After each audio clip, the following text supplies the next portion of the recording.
Good morning, students. Dear students, today our next topic of thermodynamics is the type of thermodynamics processes. Means हम बेटा thermodynamics के processes के बारे में बात करने वाले हैं आज हम। तो इसके अंदर जो हमारा फर्स्ट टॉपिक है that is the isothermal process. तो फर्स्टली हम बात करने वाले हैं कि व्हाट इज़ आइसोथर्मल प्रोसेसेस। अगर हम यहाँ पे एक सिंपल मीनिंग लेते हैं आइसोथर्मल का, आइसो मीन्स तो होता है बेटा सेम, और थर्मल मीन्स रहेगा जी यहाँ पे टेम्परेचर्स। मीन्स थर्मोडाइनमिक्स का ऐसा प्रोसेस जिसके अंदर हम टेम्परेचर को सेम लेकर चल रहे हैं, मीन्स टेम्परेचर को हम कांस्टेंट लेकर चल रहे हैं, that process is known as a isothermal processes. Okay, तो आप डिफाइन कर सकते हो the process of thermodynamics at which a temperature remain constant, that process is known as a isothermal processes.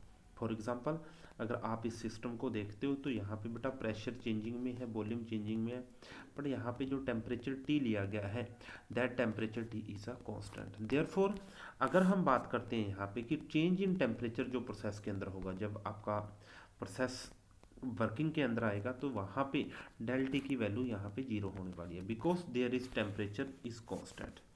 Next process is isobaric process.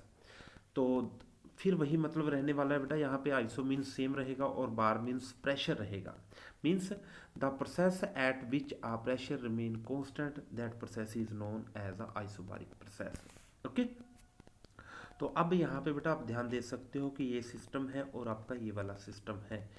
अब इस complete system के अंदर pressure, volume और टेम्परेचर की थ्री टर्म्स हैं, और यहाँ पे हमने प्रेशर को कांस्टेंट रखा गया है। मींस जब भी आपका ये वाला सिस्टम यहाँ तक पहुँचेगा, मतलब कोई रिएक्शन होगी, तो इस कंप्लीट प्रोसेस के अंदर हम प्रेशर को कांस्टेंट लेने वाले हैं। देयरफॉर इट्स डेल पी की वैल्यू, मतलब जो चेंज इन प्रेशर जो रहेगा इस कंप्लीट प्रोसेस के अंदर, that is equal to the zero. On the same way अगर हम बात करते हैं यहाँ पे आइसोकोरिक प्रोसेस की, तो आइसोकोरिक प्रोसेस के अंदर वॉल्यूम को हम कांस्टेंट लेने वाले हैं। Means the process at which a volume of a system remain constant, that process is known as a isochoric process. Okay, तो आप देख सकते हो प्रेशर, वॉल्यूम एंड टेम्परेचर, और यहाँ पे V की वैल्यू को मींस वॉल्यूम को हमने कांस्टेंट लिया है, देयरफॉर चेंज इन वॉल्यूम जो रहेगा that is equal to the zero. Clear? इसके बाद बेटा हम बात करने वाले हैं यहाँ पे adiabatic process and cyclic processes की।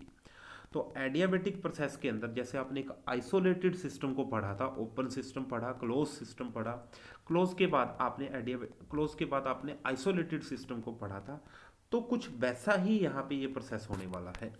तो बच्चे ध्यान देना है, इन एडियाबेटिक प्रोसेसेस के अंदर सिस्टम ना तो हीट को गेन करेगा और ना ही हीट को रिलीज करेगा। ओके, मीन्स सिस्टम के अंदर जो चेंज इन हीट रहने वाली है दैट इज कांस्टेंट। देयरफॉर यहाँ पे जो Q की वैल्यू होने वाली है that Q value remain constant, and D Q की वैल्यू जो इस कंप्लीट प्रोसेस के अंदर रहेगी वो जीरो रहेगी। क्लियर?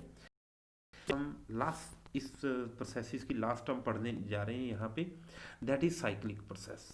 तो बच्चे ध्यान देना है, साइक्लिक प्रोसेस का मतलब होता है कि आपने जिस पॉइंट के ऊपर अपना रिएक्शन को शुरू किया है या किसी प्रोसेस को शुरू किया है, अगर वो प्रोसेस एक नंबर ऑफ चेंजेस होने के बाद अपनी ओरिजिनल पोजीशन के ऊपर दोबारा रिटर्न कर जाता है, उस प्रोसेस को हम साइक्लिक प्रोसेस कह सकते हैं।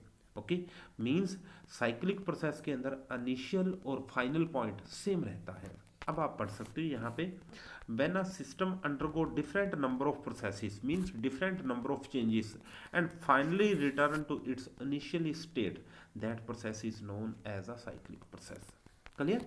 इसके बाद आप ध्यान दे सकते हो बेटा, for cyclic process change in state function is zero, therefore del P, del B, del T and another जो भी थर्मोडाइनिक्स पैरामीटर रहेंगे वो जीरो के इक्वल रहने वाले हैं इन साइक्लिक प्रोसेसेस के अंदर।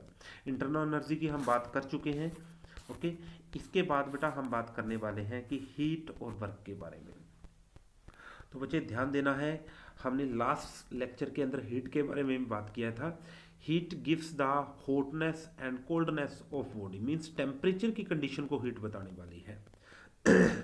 अब जब भी सिस्टम के अंदर कोई प्रोसेस होगा तो आपका सिस्टम या तो हीट को रिलीज करने वाला है और या फिर हीट को गेन करने वाला है। क्लियर? तो इसके साथ साथ आपने डिफाइन कर दिया था हीट के अंदर, आपने एक्सोथर्मिक एंड एंडोथर्मिक प्रोसेसेस को भी एक्सप्लेन किया। एक्सोथर्मिक प्रोसेसेस के अंदर बेटा हीट हमेशा रिलीज होती है और एंडोथर्मिक प्रोसेसेस के अंदर हीट हमेशा ही गेन होती है। क्लियर? तो अब हम बात करने वाले हैं कि जब भी कोई सिस्टम के ऊपर काम होगा तो सिस्टम के पास टू पॉसिबिलिटी रहेंगी, या तो सिस्टम हीट को गेन करेगा या फिर सिस्टम हीट को रिलीज करेगा। क्लियर? तो इसके अकॉर्डिंग जब भी हम हीट मींस क्यू की जो मैग्नीट्यूड होगी उस क्यू की मैग्नीट्यूड को किस टाइप से डिटरमाइन करेंगे। तो बच्चे ध्यान देना है यहाँ पे heat supply to the system, मतलब जब आपके सिस्टम को हीट प्रोवाइड की जाती है, हीट दी जाती है, तब क्यू की वैल्यू बेटा हमेशा ही पॉजिटिव कंसीडर करके चलोगे। और सेकंड केस, जब आप सिस्टम में से हीट को रिलीज करवा रहे हो तब हीट की वैल्यू क्यू की वैल्यू यहाँ पे नेगेटिव होने वाली है। क्लियर?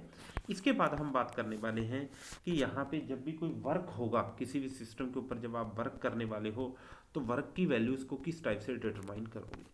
तो बच्चे यहाँ पे बहुत अच्छे से ध्यान देना है कि मान के चलो ये एक सिस्टम है, इस सिस्टम के ऊपर आपने एक्सटर्नल प्रेशर लगाया, इस सिस्टम के ऊपर आपने एक्सटर्नल प्रेशर लगाया, तो जैसे ही हम किसी सिस्टम के ऊपर प्रेशर को लगाते हैं तो आप देखोगे, मान के चलो बेटा ये जो कोई आपका सिस्टम था इसका वॉल्यूम आपका B है और इस V की वैल्यू मान के चलो हमने 10 लीटर ले ली।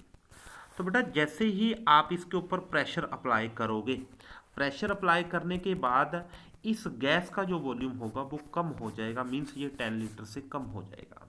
तो जब भी वॉल्यूम कम होता है अप्लाइड प्रेशर करने के बाद, मतलब एक्सटर्नल प्रेशर जब आप बहुत ज़्यादा हाई कर देते हो, तो वॉल्यूम का डिक्रीज जब होता है उस केस को बेटा हम कंप्रेशन का नाम देते हैं। तो इस केस के अंदर आप बोल सकते हो एक्सटर्नल प्रेशर मीन्स जो आप अप्लाइड प्रेशर कर रहे हो that is more than the applied pressure of the gas. On the same case अगर आप एक्सपेंशन की बात करते हो तो बच्चे ध्यान देना है, एक्सपेंशन के केस के अंदर जो आपका प्रेशर होगा, जो आपका वॉल्यूम होगा, इनिशियल प्रेशर आपका ज़्यादा, इनिशियल प्रेशर जो होगा आपका उस इनिशियल, सॉरी यहाँ पे हम वॉल्यूम की टर्म लेने वाले हैं कि मान के चलो जो इनिशियल वॉल्यूम हमने 10 लीटर लिया था तो आपने एक्सपेंशन का केस बनाना है। इस एक्सपेंशन के केस के अंदर जो आपका ये वाला गिवन वॉल्यूम है 10 लीटर से आपका ज़्यादा हो जाएगा in case of the expansion. तो आप बोल सकते हो इन एक्सपेंशन के केस के अंदर वॉल्यूम इंक्रीज होता है, कंप्रेशन के केस के अंदर वॉल्यूम डिक्रीज करता है। In the compression case pressure, external pressure is more than the applied pressure of the gas, and in the case of expansion pressure of the gas is more than the external pressure। Clear?